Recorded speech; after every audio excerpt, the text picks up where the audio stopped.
ماوەی 5 ڕۆژە شۆفێری بارهەڵگرەکانی مەرزی نێودەوڵەتی پەروێزخان مانیان گرتووە بەو هۆیشەوە هاتوچۆی بازرگانی لە مەرزەکە پەکی کەوتووە.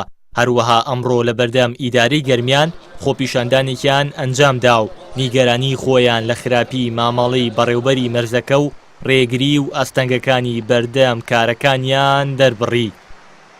یەکەم کێشەی سەرەکی ئێمە دووبەرەکیە، دوو ئیدارەیە دووبەرەیە. مدیری مەرز مدیری گومرک بە قسەی ناکە، ئەم بە قسەی ئەم ناکە. مدیری مەرزەکە کۆمپانیای هاتووە، کەس نازانم کۆمپانیا لەکوێ هاتووە، بە هەوەسی خۆی پارە وەرەگرێ. 20,000 بێمەی داناوە، دوو ئاسایش مردووە لە ڕێکوا پارەکەی، سیارێ سوتاوە کوا پارەکەی، دەعام و حادیسا بێتەوە بێ پارەکەی بدەیت. هەموو کەسی ئەزانێ بیمە چییە؟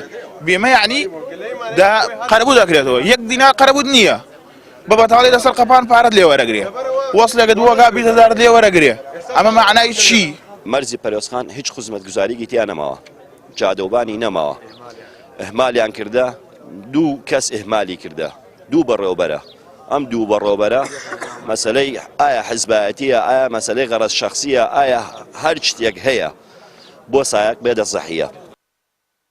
لە کاتێکدا داهاتی مەرزی نێودەوڵەتی پەروێزخان ساڵانە زیاتر لە 7 ملیارد دینارە، بەڵام مەرزەکە هیچ مەرجێکی نێودەوڵەتی تێدا نییە و خراپی ڕێگاوبانەکەی و زۆری بڕی ئەو بەئەج و ڕوسوماتەی لێیان وەردەگیرێت بارگرانیەکی زۆری دروست کردووە بۆ سەرشانی شۆفێران. 4 ڕۆژە مەرزی نێودەوڵەتی پەروێزخانمانی کردووە، کەس ئاگای لێ نییە کە داهاتی مەرزە بۆ کیۆڕە، کەس ئاگای لێ نییە کە بارێکی عامل لێرە 900 دینار لە باشما گومرکێتی لێرە 2 ملیۆن 900 گومرکێت. هەمان تعریفەی حکوومەتی عێراق نییە، هەمان تعریفە لە باشماخە و لە پەروێزخان و مەنزەرە نییە. ئەی بۆچی سۆنەر لە پشتیان نییە، بیمە نییە، کۆمپانیا نییە؟ ئەمان لەکوێ لە پەروێزخانێ هەرچی بڕارەکە لە سەرتا لە پەروێزخان جەبەجێ ئەکرێ. یەک نەفەر نایە بڵێ کاکە مەرزە بۆ نییە، دوای ئەوە وە بەتاڵی تۆ 20,000 دینارت لێسێن، ئەشتە سەر قەپان 5,000 تۆ ئەچی بۆ گومرک 15 لێسێنی، ئەمە 20,000.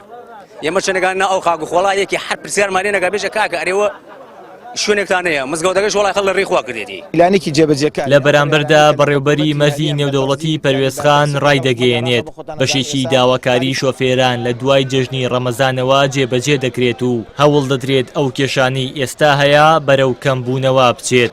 هاوکات ڕەتیشی دەکاتەوە ناکۆکی بەپرسان بوو بێتە کێشە بۆ شۆفێران.